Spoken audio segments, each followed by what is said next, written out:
tested recipes for success, but with the perfect blend of discipline and structure, you can make it big. We also have with us Ms. Sanya Bedi, who is an experienced counseling psychologist and an expert in dealing with various mental health related concerns. We also have with us Riya Gupte. She is a visual artist, poet, photographer, creative director, writer, and a consultant. We have with us Manvir Singh Anand. He is a food business expert. He is a serial entrepreneur, trainer, and an author. He is also the founder and CEO of Night Gourmet. I hope everybody is acquainted to these speakers. And I request all of you to remain muted and have your videos off throughout the session for a better experience. And also view the event on a gallery view on whatever device you are viewing the discussion today on. So I would like it if there can be a screen sharing done. Is that fine from the team? Yes, that's perfectly fine. And we're moving to the next slide now.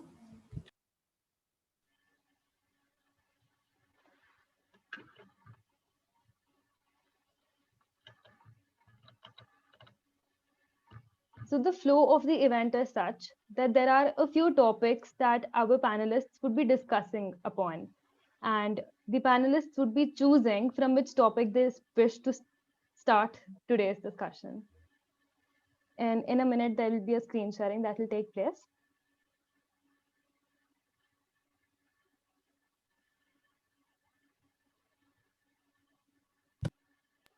Nitra ma'am, it's done.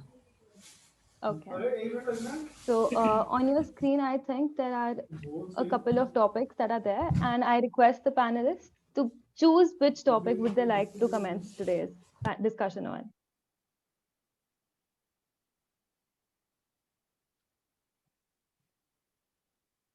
Well, I think let's go in the straight order, starting with the first one, luck, privilege, and success.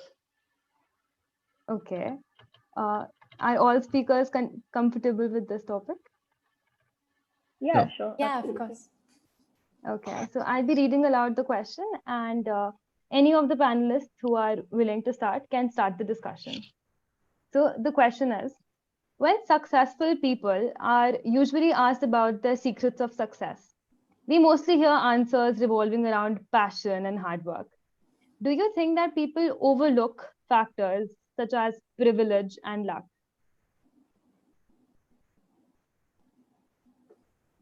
Okay. So do we go in an order, or how does it go? Yeah. I can begin if you like. Yeah. Yes, sir. Yeah, sure. Mm-hmm. Yeah, so hi guys, hi everyone. Netra, thank you for having me. Luck is definitely important. I think often in life when you become successful at a certain thing, you kind of start becoming a bit narcissistic about the situation, and you tend to believe that you're successful because of the abilities that you might have possessed. It's very important to remind ourselves that I would say as much as 50% of why you succeeded is because of where you were at what point in time and what industry you managed to luckily stumble upon before it hit its inflection point. So luck is definitely a huge part of every entrepreneur's journey.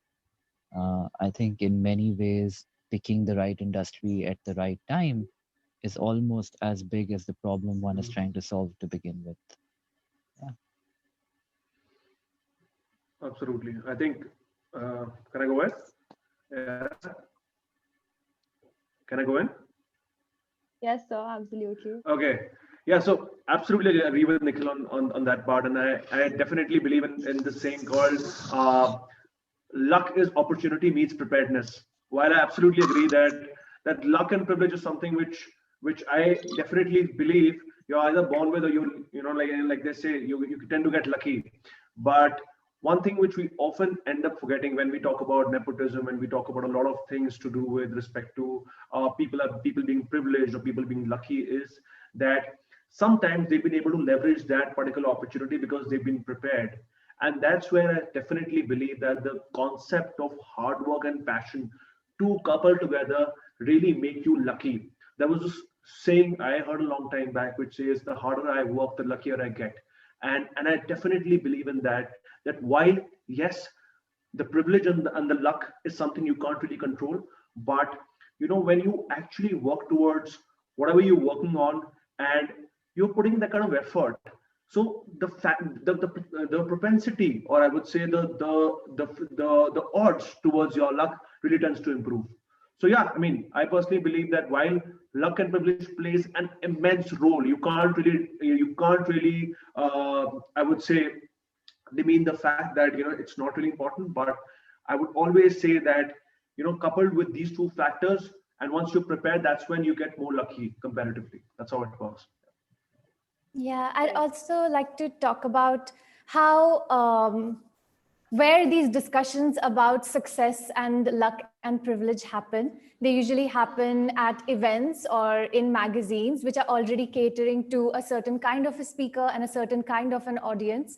So when you look at privilege, both internationally and in the Indian context, what is important to understand that there exists this huge divide almost, where there are certain people who have racial privilege, caste, class privilege, being cisgender, heterosexual people. That is a huge privilege, and that creates a divide between certain people who, when you're speaking to, may not be catering with their lived experiences and what the struggles that they are going through. So in discussions or in the lectures that I give to students, especially from the creative industry, I always talk about how all of them have the privilege of education, and what are we going to do with that privilege, and how are we going to use that to amplify other people's voices, to work on ways creatively as artists, as designers, because we actually have the power to make it a more inclusive space, and to make sure that these systemic injustices which have been going on are reduced with our growing generation, and there's actual significant change that happens going forward. Right. I think the advantage of going in the end is that I kind of resonate with everybody, what everybody said. And maybe I can add a bit on what I feel. So starting with Nikhil, how he spoke about how luck is important. I also feel that sometimes getting an opportunity and getting that right fit with the right kind of people, right kind of opportunities, of course, somewhere, of course, you're also looking out for the right opportunities. As Manvir said, that, it's also coupled with a lot of hard work. But I guess I also kind of agree to what Manvir said, that, there's a lot of discipline, there's a lot of hard work. And as you start working harder, you become luckier.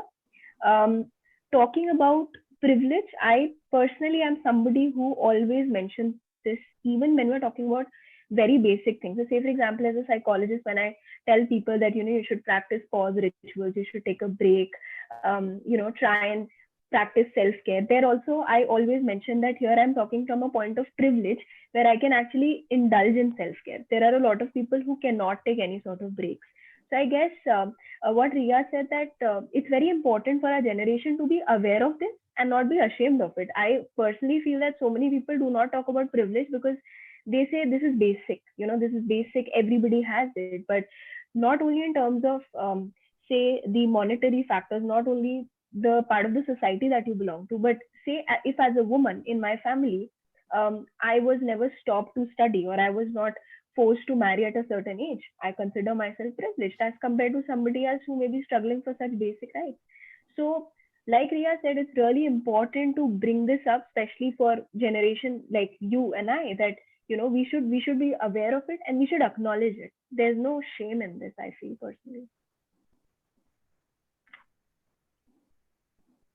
I mean, I'm very glad our panelists are speaking so freely about it. It's actually a topic that most people just really shush behind words like passion, hard work, follow your talent, follow your heart.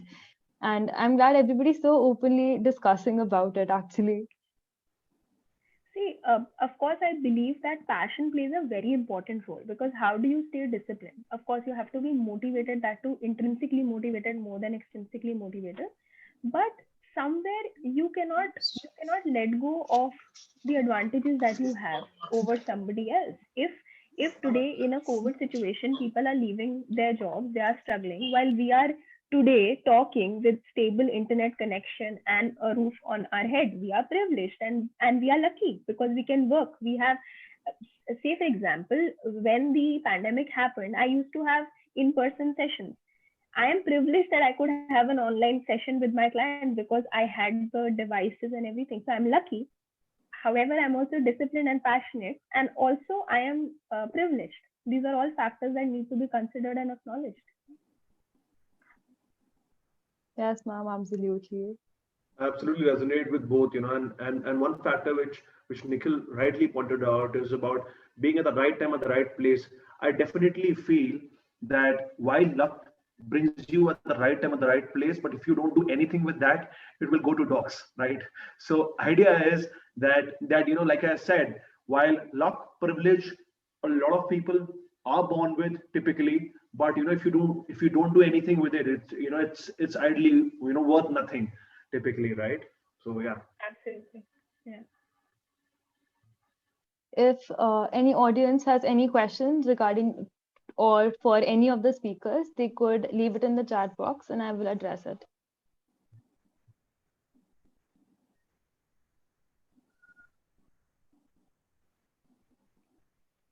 Okay, so there is this one question that has come. I will be reading it aloud. Somebody has asked, some people have a head start because of privilege, and can hard work alone fill all these gaps?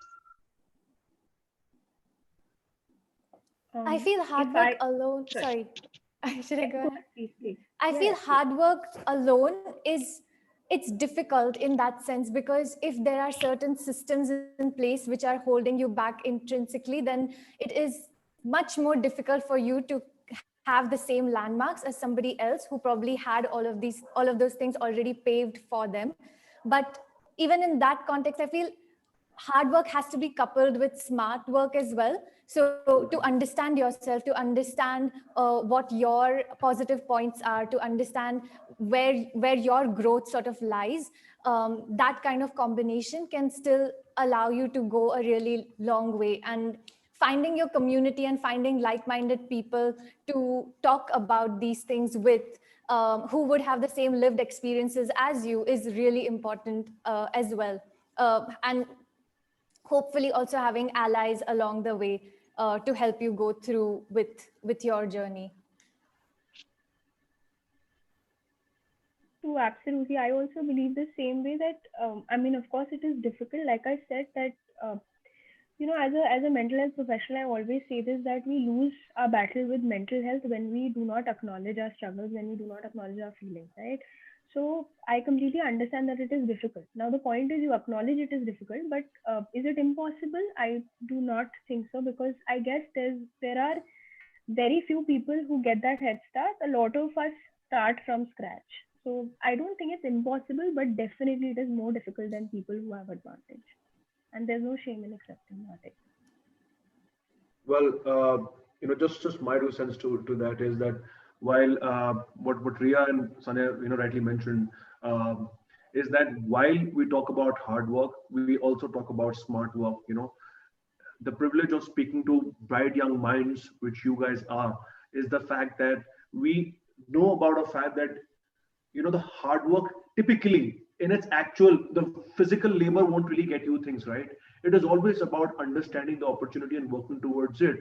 And that's why when you say about hard work and smart work, it has to be coupled with specific goals, specific, I would say, the right destination where you typically would want to head towards, if not the final destination, but per se building some short-term goals. And that's how typically things work out. Smart work is an absolute necessity in these times. And like I said, hard work won't really get you there, but it's a mix of you putting in that hard work with the right set and frame of mind, as Sanya rightly mentioned. Yeah. Yeah, I think one has to be cognizant to the fact that we live in a capitalistic society. a lot of the time, many of us have gotten the opportunity to scale a business or start from scratch based on the political system that has governed our country over the last 70 or 80 years. Uh, it becomes more important with time when you see a government which might be leaning towards the socialistic side, or it might be changing the status quo which has been maintained in the country for a long time. For each one of you, I think to kind of get more involved in politics and continue to maintain the ecosystem which allows for people to start from scratch and make something of themselves. Uh, we take our economic system for granted often. It can very easily change. And I think it's prudent for each and every one of us, especially when we're younger, to get involved and have a voice in what is happening with the governance of our country. Our professor from Thapar, Tejo sir, he has been an active listener throughout and in most of the TEDx events. I'll be repeating his statement that he said. He said he completely agrees with all of you, and specifically with Manvir sir's statement that luck favors those who put efforts to recognize the luck. And he says he remembers the story of a farmer and diamond getting struck to his plow that he heard in his childhood. So I guess the audience is extremely intrigued and engaged, and I personally am completely enjoying this. However, if you wish to proceed on to the next topic, we could discuss on what to discuss about now. Can the screen be shared once more to discuss which topic to talk about? I request the panelists to decide. We can go with two. We can just go in order. I think that would be Absolutely, easiest. absolutely, Yeah. Agreed. Okay. You could remove the screen sharing, then I'll just speak aloud the questions. Okay. So the question is that every new beginning in life comes with a lot of uncertainties. Given the stereotypes and taboos prevalent in India regarding unconventional career paths, be it any field, how does one overcome these challenges at a personal as well as a social level?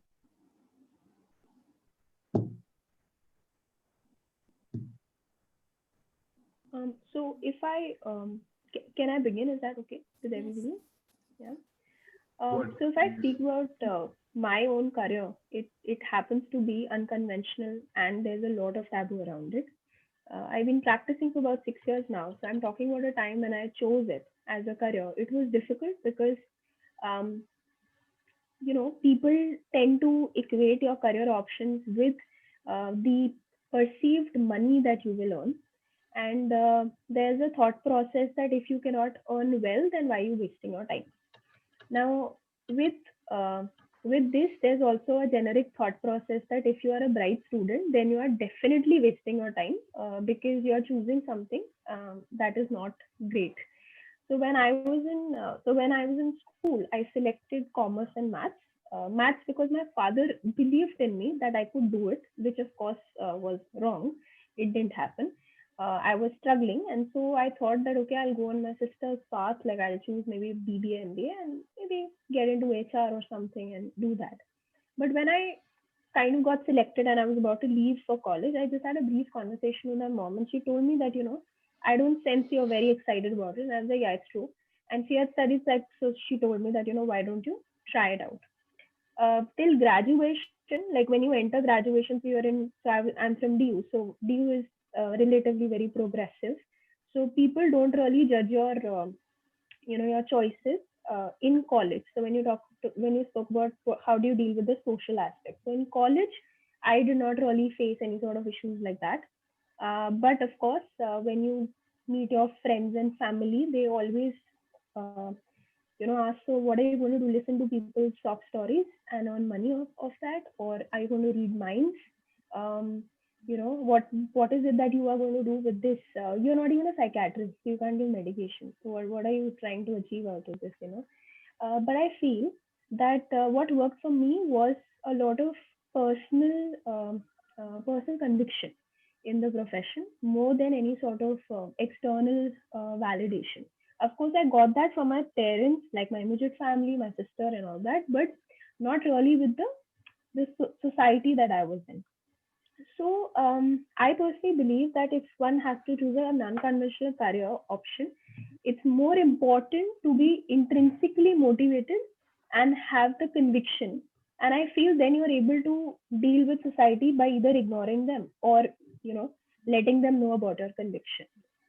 So I feel that here, when we're choosing something, when you're overcoming stereotypes, it's a lonely journey and it's a personal journey rather than a journey wherein you got to explain to other people. So of course, here again, I'm saying I'm privileged because maybe my personality is such that I don't care about a lot of people around me in case, they judge me. But that's what worked for me. So I try to develop my internal compassion and conviction towards the subject and the career rather than, trying to convince other people as to how good it is. Even practicing with 6 years, I'm still not able to convince some people around me who feel that बच्चे को दो थप्पड़ मारते तो वो ठीक हो जाते, तुम काउंसिल क्या करते, that is the thought process. Or if people can't solve their own problems, you can't help them, if people cannot solve their own problems. So these are some questions that still come around, but that's okay. I'm okay with those questions because I believe in the career that I'm in. That was really beautiful, Sanya. Thank you for sharing that. Yeah. Absolutely. I personally feel stereotypes and prejudices are kind of like the death of creativity and self-expression. And as soon as you tell somebody that this is your box and these are the limits to which you can grow, this is how much you can achieve in this particular profession, this is only as much as you can do, those are extremely limiting to people at a personal level. And that is how society has sort of functioned, where they have a say in what other people are doing. Like the mind your own business is quite rare, so to speak.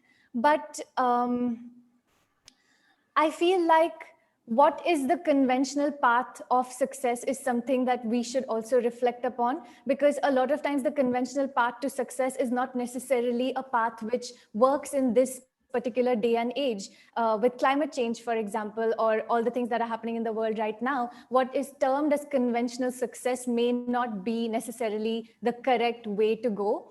There's this really nice writer named Aja Barber who spoke about how certain kinds of success are not sustainable. So in the fashion industry, for example, to kind of give a parallel, the fast fashion industry is a mass movement now, and that everybody knows about. So if you are a fashion brand and want to start a label, it might be easier for you to take manufacturing with a fast fashion factory versus doing the work and researching how to grow a sustainable brand.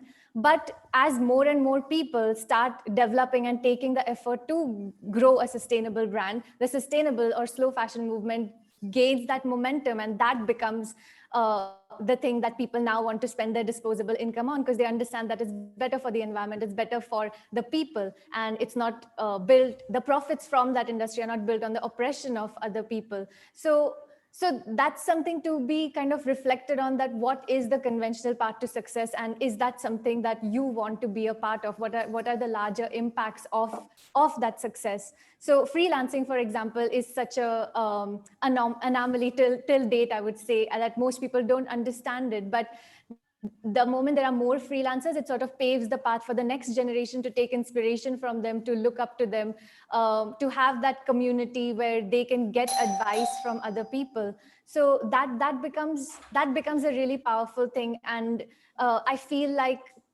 definitely working through stereotypes and trying to prove your worth and trying to prove that the path that you've chosen is the one that you want to take and you should be able to take is a difficult journey. But I feel it is worth it to go through that journey, because it paves the way for a lot of people to kind of come after you.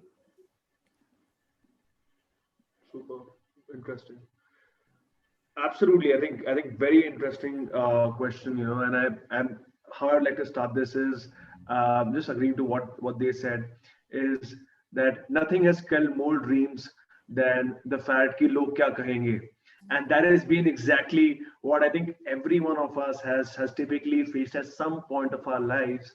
And like I said, when I look back upon my journey of starting up, after college, I happened to join a conventional management consulting job because that was a sexy thing to do that particular point in time, right? And within 2.5 years, I realized that I was not I was not enjoying that, and I definitely was feeling that vacuum in terms of what I was doing. And at that particular point in time, when I was trying to shift absolute gears towards F&B, which is, I mean, nobody in my family has been an F&B typically to even guide me through. But there are some times when you really, I mean, like both of them rightly mentioned, you have to explore for uncharted territories and actually try and decipher what are the things you can find an opportunity at. What a typical 20-year-old F&B veteran would look at a certain problem like what my management consulting background gave me the experience was to look at the same problem differently. And that's when I leveraged that, and we tried to convert that entire I would say exercise into something which was a great opportunity called event hospitality during my point in time. I think that's the same with zero. I mean, come to think of it, I mean, I've seen dime a dozen, broken companies, but they came and they completely disrupted the entire system. So, like they, like I mean, I think you would have heard of the Steve Jobs quote, that the customer does not know what he wants, and that's when unconventional paths, people with a different sort of thought process get into an industry and they nail it and they build I would say, a frugal and a scalable model around that. And that's where I personally feel that unconventional and completely, I would say, disregarding stereotypes really helps. And that is what is expected out of people who really want to contribute back to the society by not following the conventional 9 to 5, but actually thinking about something which can really impact not only their lives but people at scale. So yeah. Yeah, I think stereotypes don't work. Luckily for us in the world today, I think it has become cool to a certain extent not to have followed stereotypes. Back in the day when I was younger, say 15 years ago, quitting school was a big thing. Nowadays, it has become cool, and a lot more people are not following the traditional stereotypes, like much of this panel. So I think we're walking down the right path, and our system of pedagogy, in a way, is fairly archaic, and much has to change. We spend 15 years teaching a kid how to get a job. We don't teach him many other skills which are very, very important, which go along with having a job. So I think a lot will change, but I like the direction we are moving in. I like that people today are not following stereotypes like the students 20 years ago did. And it'll be interesting to watch what happens over the next decade, and to see how our education system kind of progresses. Absolutely, Abhi. I also would like to acknowledge that, definitely times are changing.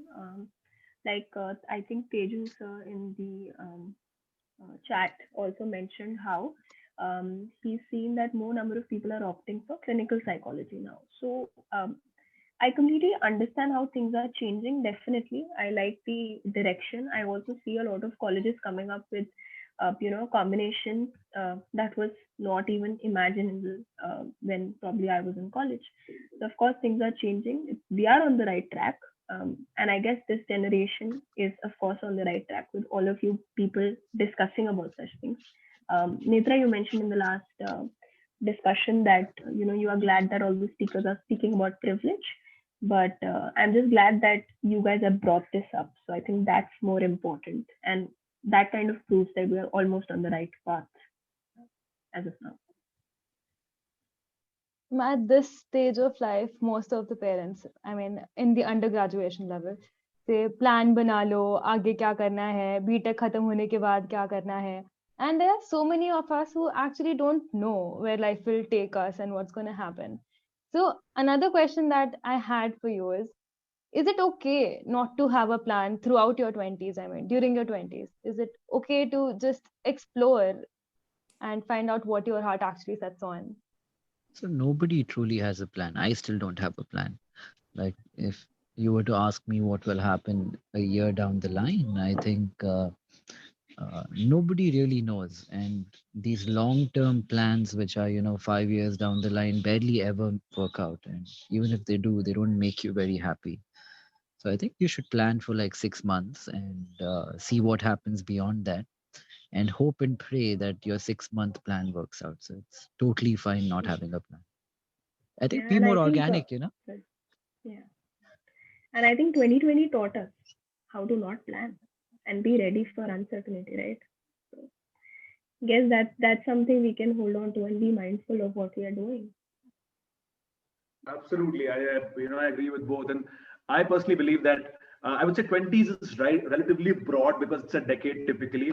But how I would like to structure this is that probably your late teens and the early 20s is all about experimenting, which we personally try to really try and traditionalize that, like the way we've done it with our schools and colleges typically, right? There's a set part to everything, and I personally believe, looking back upon a journey of a lot of people, I think your late teens and your early 20s, it's all about trying to explore, trying to, I mean, probably in a student context, try to get into as many internships, as many campus ambassador programs, whatever you can do typically, and make your college life and the early years worthwhile, experimenting with a lot of things. You typically don't know, like what Nikhil rightly mentioned, you don't know where life might take you, right? I mean, a lot of people, I mean, all of us, were sitting here, we didn't really plan for where we were typically going. But what I can say about my journey per se was that while experimenting a lot of things, you typically bounce upon that one thing you really find as a good problem to solve. And that's where, we're trying to build a community of problem solvers in the future. And that's why your 20s, in the early 20s, it should be all about hyperactivity. Try and do as many things which will add an experience to you.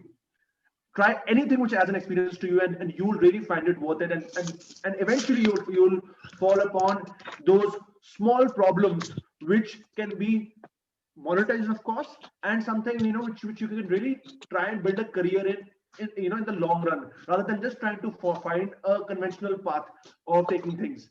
I mean, yeah, that's pretty, that's particularly what I personally feel. Yeah.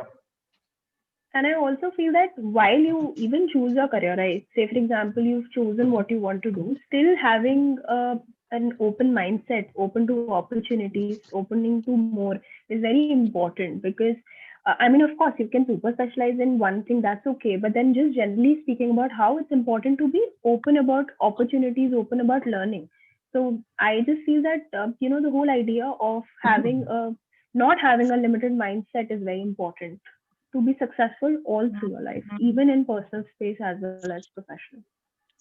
Yeah, I completely agree as well. And a few things I would like to add to that is to try and spend time in knowing yourself, make that a priority, like literally schedule a meeting with yourself on a daily or weekly basis to really understand what are the things that you are passionate about, what are the things that you want to do in life, what is the path you want to take. I really like this Japanese concept of ikigai, which is like a combination of understanding what your passion is, where your livelihood can come from, and what will have positive impact on the environment. And when all these three combine, that's like a really good path for you to take. And each person should ideally be on that journey to figure that out. But that said, in the beginning of your career, your first job doesn't need to be your ikigai. It can literally be anything. So be open to trying out various different things, because what I truly believe in is that knowing what you do not want to do is as important as knowing what you want to do. So even if you could do an elimination process and find what you want to grow into over time, that's like a really beautiful path to follow as well. And there's this really beautiful quote by this writer, Rainer Maria Rilke, from in his book Letters to a Young Poet, where he says, "I know of no other advice than this: go within and scale the depths of your being to the part where your life springs from." So, like, really investigate yourself, spend time with yourself, be mindful about the things that are attractive to you and are not attractive to you. And just one quick point, I just would like to add here is that the beauty of your 20s typically, and I'm talking about specifically the early 20s, is that, guys, you have nothing to lose. And believe you me, I mean, there are so many junctures in life where you typically try and struggle and try to find your niche, your fitment. But sometimes, like a pandemic like this has made me realize that my 7 8 years of work could have actually gone to dogs because there were no larger gatherings being allowed. So like I said, at any juncture, and specifically that particular point in time, the more you learn, you're adding skills to yourself. And even if you don't really figure out that one thing, you still have nothing to lose. And that's the first starting to activity, what I personally think of. Yeah. Okay, we have some questions from the audience. Yeah. Somebody has asked this to all the speakers and in specific to Nikhil sir. At what point did you realize that this is something you should pursue? Well, very early. So I stopped formal education back when I was like 14 years old. So that's a long, long while ago. And there weren't many opportunities for somebody who did not have a college degree or who did not have academic excellence. And in that context, I think stock markets are a way of opening up many opportunities because you have a level playing field in the stock markets, immaterial of what background you come from. So I think I started trading when I was about 17. It's a long time ago now. I think I've been trading full time for about 16 years. And everything beyond trading was very organic. Trading led to broking led to asset management and NBFC and things like that. But I don't think, okay, so the way I look at it is innately, us as humans, I think we are all born equal at most levels. What we feel we are talented at or what we feel we are better at is a factor of doing well at something relative to your peer group at an early age in life. And when you start off at 17 and by the time you're 23, people who have come out of college, you have 5 6 years head start on them and you feel better about yourself. And I think that could be one of the reasons why I continued with it. Yeah. Too late to change now, I think. I'd be terrible at something new if I were to pick it up today and try to start over all again. Yeah. The question is extended to all the speakers. You could add in if there is anything. Oh dear. Nothing much really. I think I also I think I somewhere, I mean, I never thought of it like how Nikhil said it, but now I kind of resonate with it. I think when I started pursuing it and I started doing well, I think I was able to understand that this is my calling. And then I think then the cycle begins. You work hard uh, and you get lucky, and then you start working, and then, you get satisfied with what you're doing. So, yeah, I never thought of it from this perspective, though, honestly. In fact, to his question of whether what's the right time to go all in, I what even Nikhil also mentioned about is keeping those small short goals. It's all about that, guys. I mean, eventually, we experiment a lot of things, and within our company, in personal lives, we always try and put some short goals. Don't think about that big, larger vision, guys. I mean, a lot of us are trying to still figure that out. But what is really important is to think about those 3 months, those 6 months to 1 year, because that 30-day challenge to a 90-day challenge to a 180-day challenge can really give you a perspective and make you think in a certain manner. I mean, and what Sanya also was mentioning, the definition of doing well is when you start seeing either three things. Either you're generating cash, which is making money, either you're generating fame, which is creating great accolades for your work, or third is generating a lot of power and influence through your work, which typically a content creator would do. So if you're doing if you're able to do anything out of these three, you can probably think of investing more time into it. But it all starts with making that big goal into those small goals. And like what even the very interesting fact what Nikhil mentioned was that they started off with stockbroking, they went on to something else, then they went on to NBFC. The idea is what? Idea is that when you start doing something, It is your journey which will show you the next path, and not you knowing the entire journey on day one. So that's absolutely, like I said, if you're able to build your small short goals, you're good to go, and that's the way to take it forward. At least that's how we take it forward per se. Yeah. Yeah. My journey has been quite one thing after the other as well. So since I was a kid, I used to love writing poetry. I used to write about fantastical worlds. I was very interested in watching cartoons and anime. So I was very interested in animation as such. And then I actually pursued all of these things. I kept practicing all of these things because practice is what gives you skill development, right? And then as you get interested in another aspect, so I got interested in photography, I got interested in graphic design, started practicing those things as well, started building my portfolio in those particular aspects. And then as all of these kind of skills that I have came together, it became a great position for me to then be a creative director, because now I have knowledge of photography and space and design and all of these different things. So definitely it was not something that I had planned, that I'm going to develop these 7 skills and then eventually do this or keep doing these kinds of projects. But it was more that I am very interested in this. I'm going to invest time in this. I'm going to keep practicing this and get better, develop my portfolio in this, and then make sure that I am able to reach out to clients. I'm able to work with like-minded people who would resonate with my body of work. So it was quite a fluid and organic process for me as well. There is another question that's come, and it says, seeing how different practical life experiences are from anything one is conditioned in schools, do you think that formal education is really hampering the creativity of the students? And what is your approach regarding the new education policy that was released regarding this?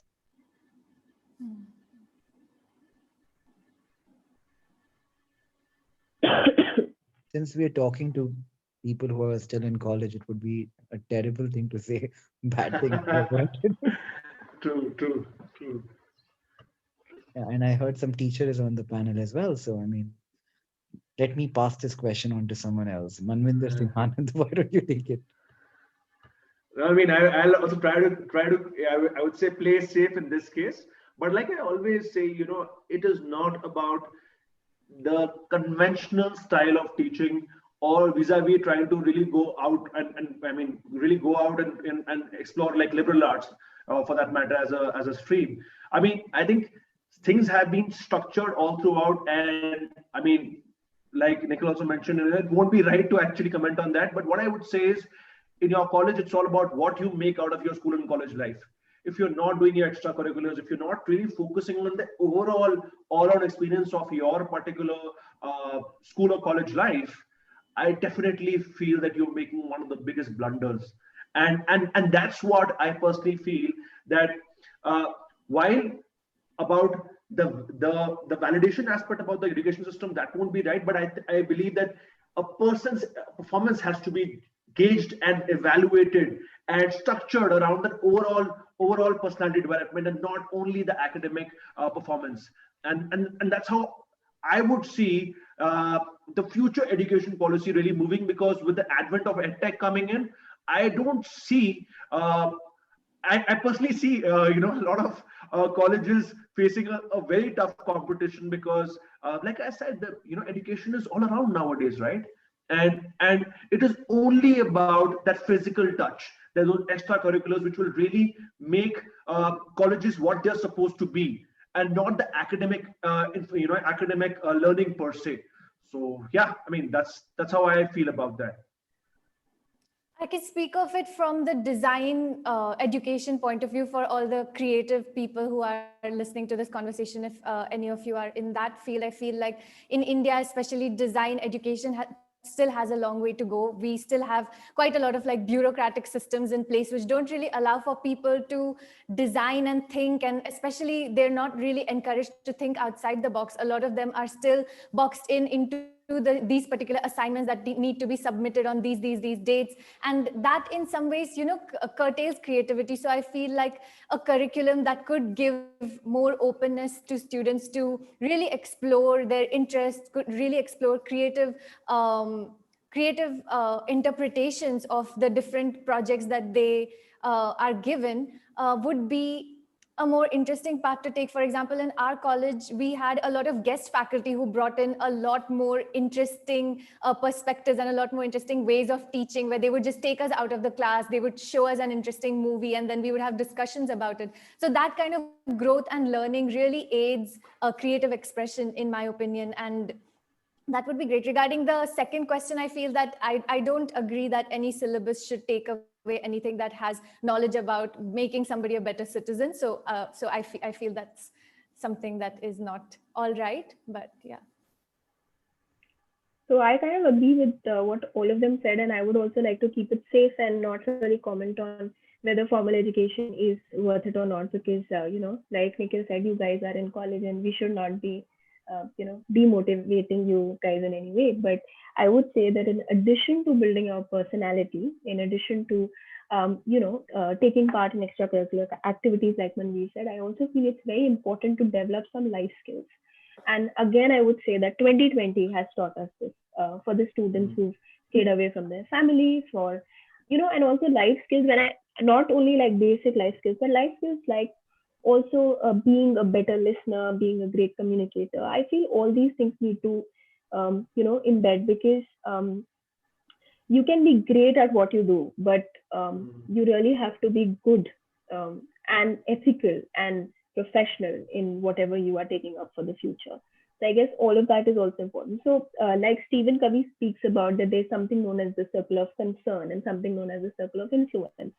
So he talks about how if things around you are not going as per you, you got to take charge and work from a circle of influence. So all these people here who feel that they're I mean, of course, not really seeing negative of your college. Just give you an example that if you feel that your college is not providing you with things that you should, develop, it's a great idea to take things in charge. There are so many online courses happening. I mean, it's very accessible. So why not explore in your own individual capacities rather than being dependent on other people? At least that's what I guess all of us did. At least I can speak for myself. That's exactly what I did.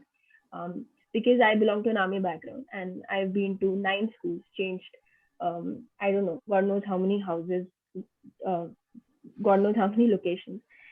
Every time I would be told that because you're joining mid-session, then, you won't be able to make friends, or you won't be able to take part in the depth sock and all of that. I was able to change that. I was able to change that by putting in personal effort. So I guess I'm somebody who works for my circle of influence.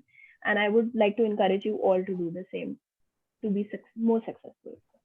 Yeah, that is so perfect, because even in college, the biggest advantage that you have is that you have your peer group, and you can do so many things with the friends that you have. Like you can collaborate on projects, you can take up personal projects and pet projects to kind of find your own path, for sure.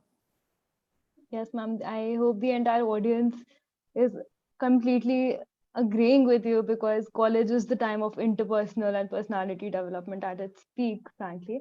And speaking of the pandemic, there is another question that is here, and this would be the topic of the next discussion, if that's okay. That with the world around us is changing faster than ever. And how should one keep up with the ever changing dynamics of social media and technology? Yeah, so I think the only constant in life is change. Everybody who has done significantly well in the last 5 or 10 years has, in one way or another, embraced change faster than the competition. So I think not to hold on too tightly to pre-existing, preconceived notions in our mind is very important. Often you'll find that what you thought about very deeply and believed in is no longer true. You have to be able to, change and evolve very quickly. Uh, yeah, and I would say, uh, when you guys graduate from college and when you start a profession, when you uh, when you start a business or you become entrepreneurs, whatever you do, this will be a constant throughout your life. We always find ourselves in the situation where one thing has worked for us And before we get rid of that and adopt or try a new thing, that transition is very hard, because when something has worked for you, it becomes quite hard to, look beyond that one thing.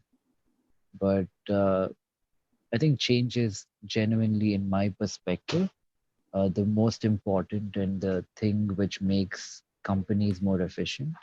And everybody, as a company, as an individual, as an entrepreneur, someone working in a corporation, I think you have to be willing to change.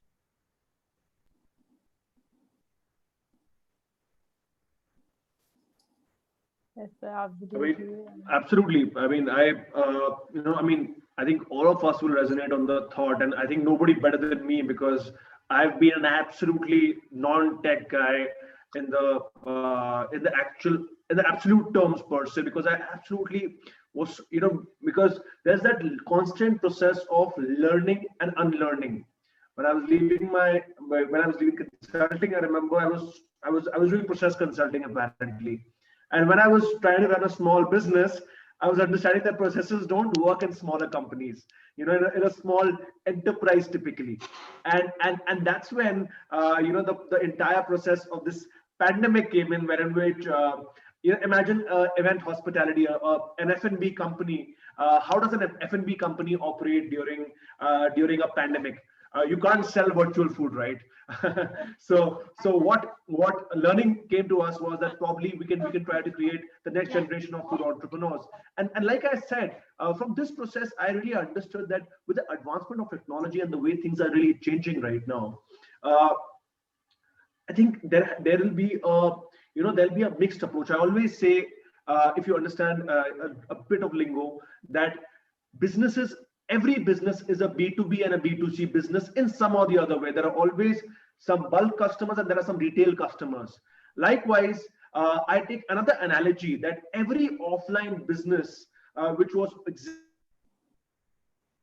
existing in the earlier times will need to have an online presence or an online vertical to their business or an offering to their particular business, and vice versa. If an online business is there, it needs to have an offline presence just to build that connect with the customer. That's one of the best learnings I've taken. And like I said, reinventing, yes, but reinventing after every 3-4 years, because the way things have changed, right from you unlearning all these processes to the entire GST system coming in, demonetization coming in, now the pandemic coming in. I've typically seen that every 2-3 years things are evolving, and if you're not changing with times, you become irrelevant. And that's the last thing any entrepreneur or an entrepreneur would want, typically, for his or her particular business, or even a professional for that matter. And yeah, like I said, keep evolving, keep learning. Yeah.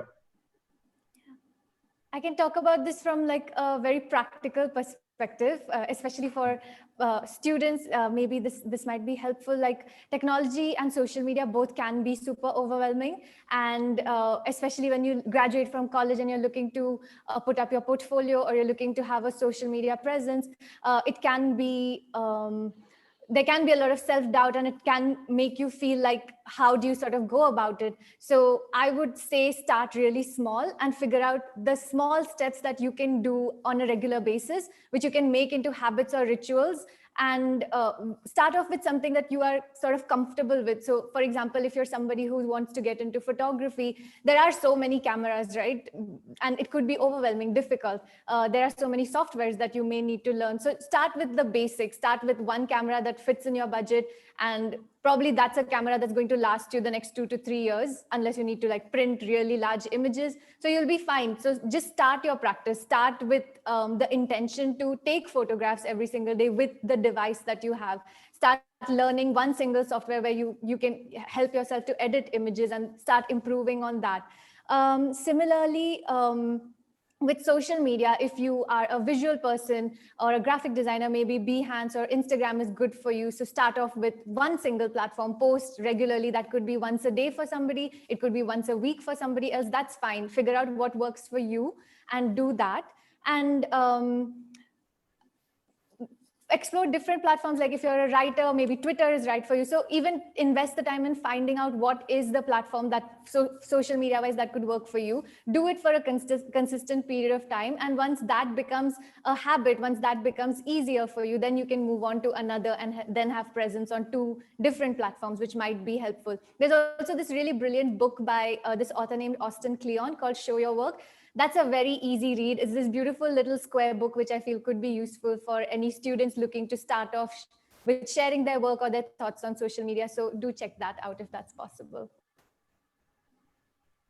I think I agree with what everybody said, and I personally feel that there are 2 qualities if we can try and imbibe. Number 1 is flexibility, and number 2 is unlearning. I think more than learning, it's important to unlearn, and you'll realize this when you start practicing. So, I mean, practicing or working, you realize that there are so many things that you need to unlearn in order to learn and improve better. And of course, that comes in if you have a non-judgmental lens towards yourself and others also. So yeah. So if I mean, like Nikhil said, change is the only constant, and it's important to be flexible and unlearn. However, in case it becomes super overwhelming, it's okay to pause and go to your comfort zone for a while. Like Ria said, start small. In case, I mean, it's overwhelming, you don't have to really run in the rat race all the time. You can actually pause and go for something that's comforting. Not necessarily that you always have to go to unconventional paths. Always struggle. You can also rest and relax for a while as well if it's overwhelming for you. Yes, ma'am. I'm sure the audience is actually learning a lot because most of the TED Talks that we usually have, TEDx Talks, they have one speaker who's coming and sharing a perspective. And today we're getting a perspective from so many people and from different backgrounds altogether. So no matter what anybody plans to pursue or does not have a plan for the matter, they're going home with a lot of thought. And so one question that is a little different than all these questions regarding success and hard work is that should one's primary circle, I mean, of friends, relatives, family, consist of like-minded people, and can the same be applied to a professional front? I would like Well, to. yeah, Sorry. please. Yeah, go ahead. Please go ahead. Please go ahead. Yeah. Okay. I think I don't completely agree with this. I feel personally. Again, it's all about, like I said, unlearning, learning, and relearning, right? So I feel that of course, there should be some cheerleaders in your life who kind of resonate with what you're doing, who are not putting you down, or who kind of understand what you're doing and why you're doing. But personally, I think it will be very boring for me to just talk to people who think exactly like me, or who are absolutely like-minded like me. And same goes in the professional front also. So say for example, if I have to go through some client's profile for therapy, and if I'm somebody who only goes in for like-minded people, it would be so boring to speak to somebody like that, right? No challenge, nothing, right? So I personally feel that in your personal life as well as your professional life, I would want to create a balance. Not a very lopsided choice there for me. Yeah, I completely agree with Sanya as well. For me also, this is a balance between, like, it's 2 perspectives. One is that it's really important to have like-minded people who can motivate you, who can be there for you, to help you out in your journey. But on the other side, I also feel like it can be very toxic to have this echo chamber where you only have thoughts coming in from one single perspective. So at a professional level, for example, if you're a company which supports LGBTQ plus people, then there are so many things that you would not really know if you are not part of the community. So you would need to have that representation, have that inclusivity.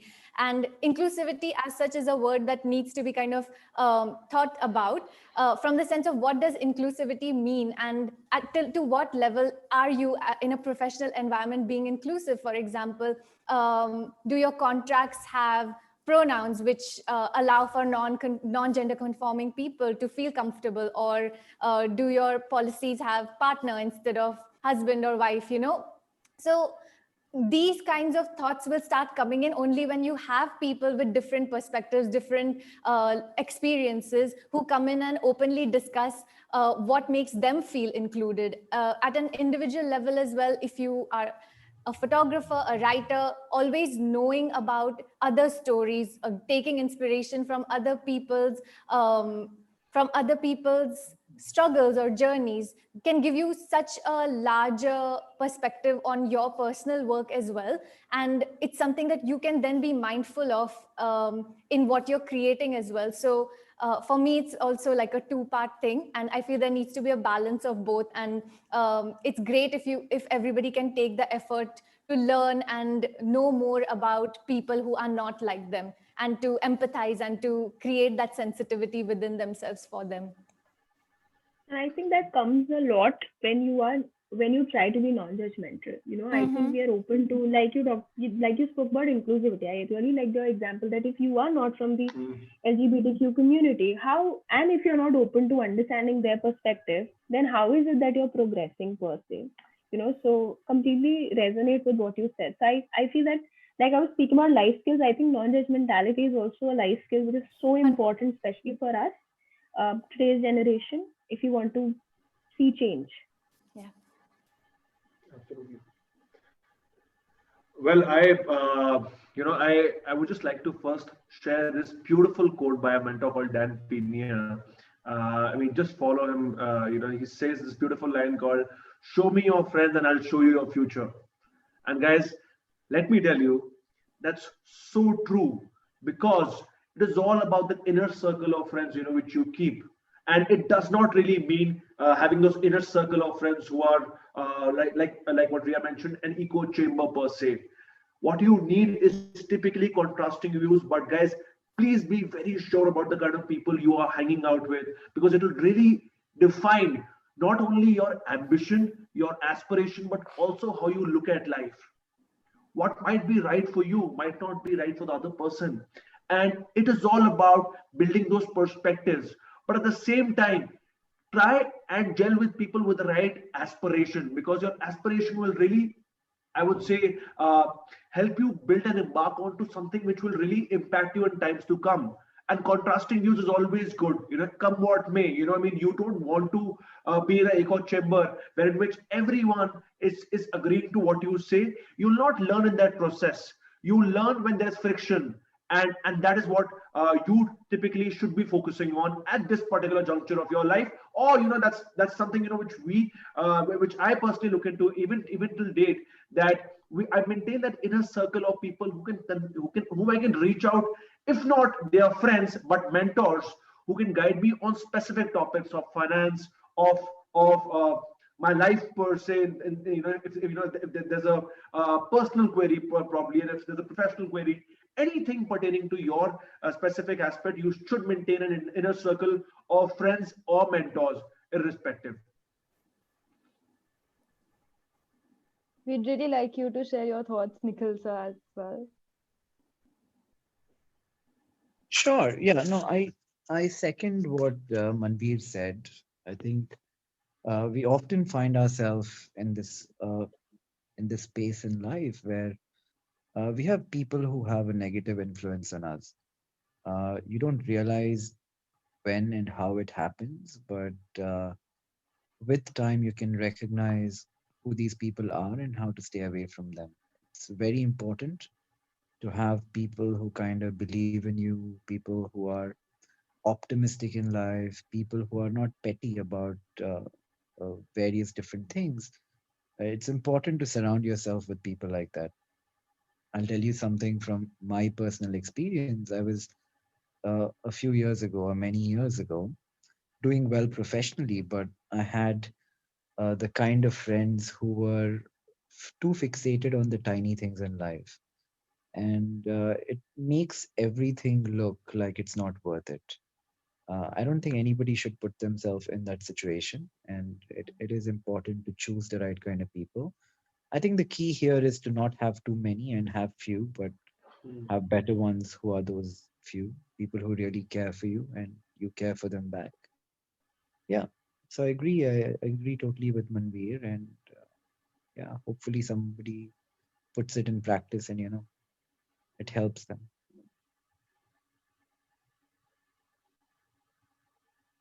As and there are a lot of people who actually refrain to make friends that are out of their comfort zone. And as all of you actually have elaborated on how important it is to have contrasting views, I'm really hopeful that people will genuinely bring it to a practical life. And with the given time limit, I'll be giving in a last question. And I really hope all of you could pitch in your personal life experiences and professional life experiences in it. And I would want like all the audience to pour in questions to it, because this is the question for the day. That what is one advice you would like to give to your 20-year-old self? I can go first. I think the biggest piece of advice would be like, take it easy. We all are constantly in this race, which does not have an end goal, or there is no line at the end of the race. If you're running today, you'll be running 5 years down the line or 10 years down the line. I think it is important, extremely important, to focus on all the other facets in your life. Focus on your interpersonal relationship, focus on your hobbies. If you get third rank instead of second rank this year in college, I don't think it's not going to be the deepest memory when you're 40 years old. Make memories, get more experiences, do things outside of your comfort zone, and actually live, and not worry about one particular thing too much and let it take over your life in a way.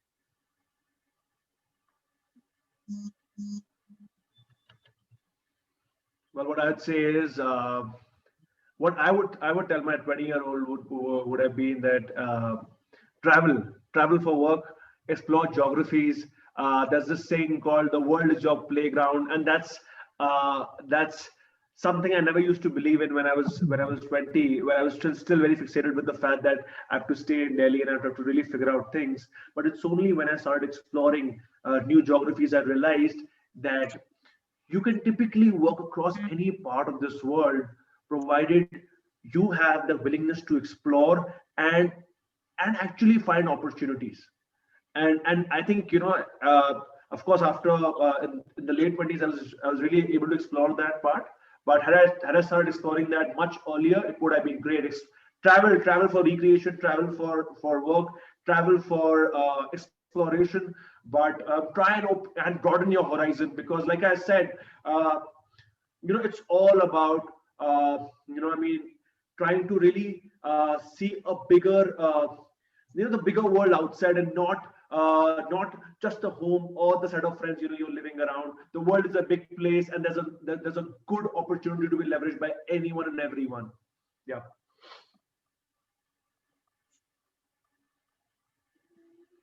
Zia, would you like to say, or should I go ahead? Go ahead, I'll go after you. All right. So I think one advice that I would give my 20-year-old self would be that it's okay to make mistakes. I think a lot of times when, I mean, of course, now also there are times when, we feel that this is the end of the world. But I think it's important to remind ourselves, especially at that point in time, that it's the end of maybe something, but definitely not the end of the world. So I mean, I remember that when I would be, say, in college, if a presentation would not go well, I would say, okay, end of the world. If a friendship would break, I would say, okay, end of the world. So every time that is what would come across. So I would possibly tell my 20-year-old self that it's okay to make mistakes. I mean, it's no big deal, to be honest. Things can turn around. And I mean, of course, barring, of course, the serious aspects, but I'm just saying that things can turn around. And yeah, I think I would truly chill if I go back in my 20s. My advice to my 20-year-old self would be to make friends with time.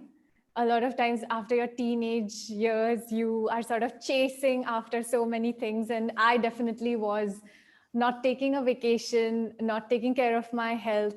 I happened to read this book named Thrive by Ariana Huffington, which really inspired me. And I think it just came at the perfect time. I think when I was 23 or 24. And that book really helped me see things from a different perspective. perspective that slowing down doesn't mean that you are not going after what you want to do. Slowing down doesn't mean that you have to cut back on things that you want to do. It's just about setting the pace that works well for you, where you are giving as much importance to rest as you give to the work that you do, and to start thinking about your career as this lifelong thing rather than something that you're just going to do for a very short while. Because as creative people, as artists, we really love to create, and you want to be able to create for the rest of your life, and make your environment suitable for that to happen. So rest and eat well and drink lots of water and take care of your mental health and physical health to enable yourself to do all the things that you are passionate about.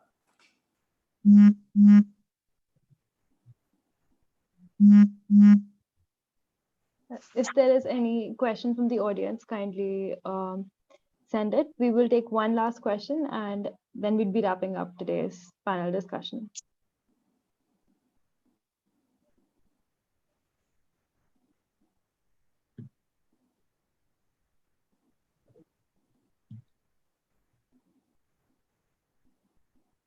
Okay, so there are many of them. I'll be reading out one of them. How does one sort of juggle between multiple interests in terms of investing time and building routines?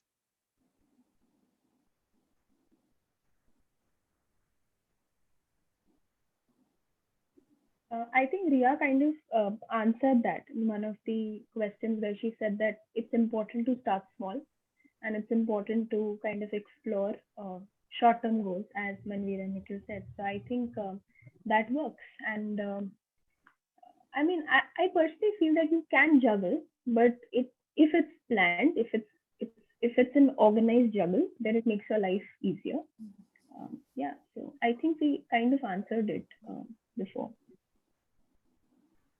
Yes, ma'am. It's all about trying to really experiment. Like, I mean, of course, everyone has multiple interests, but eventually it's about finding those one or two things, which you really want to dedicate your time towards. And that will only happen once you start really, I would say, experimenting, trying to leverage and try to see those small signs of success, which can be in three forms: money, power, fame. If you get any three of them, and you think that that can be really scaled up, that can be really built upon if you dedicate more time towards it, I think it can be it can be a much better and a more schematic process, systematic process of you trying to take it forward. Yeah. Yes, sir. If there's any speaker who has anything else to say. Yeah, I think we are moving away from the world of specialization, which kind of ruled the roost over the last decade, onto a world of generalization. I think knowledge about many industries and knowledge being the jack of all trades might suddenly be more prevalent in tomorrow's world than it has been in the last 10 years. So it is important to learn how to juggle. And I think as you grow, to build great teams which you can trust completely or have people around you who can manage different facets for you, I think becomes very important. Yes, sir. I mean, after all, one step forward is a step forward. And as Sana ma'am had also said, that this decade of our life is pretty much the juncture of a life change that we would want later on. I hope the audience has had as much of fun as me, myself, and my team have had having our speakers over here today. And I think it's a wrap for today. Yes, we're just really delighted that this went as successful as we planned it to be. And I personally am leaving this meeting with a lot of thoughts and a lot of clarity for the matter, because I personally was very fumbled up with what am I supposed to do if this pandemic extends further, and how exactly will I reset my entire schedule to fit this. And I hope most of the people over here also are going back with similar thoughts and positive ones. So thank you so much, all of you. And thank My you so my much. thanks Guys. to Mr. Tejo Prakash. Just quick time. Thanks to Mr. Tejo Prakash. I think he's been very active with respect to all the questions, and all the students. They've been asking very good questions. So thank you guys so much for this engaging conversation, which was not one dimensional. Good to discuss multiple thoughts. And thanks. Yeah. Thanks so much. It was such a learning experience for me too, even at the age of 56 now. There's so much to learn from all of you. I'm sure I'll be able to carry it on to my students too. Thank you so much. Thanks a lot. Thank you, everyone. Cheers. Thank Have you a for good having weekend us. See you. Thank and happy you. holidays. Bye.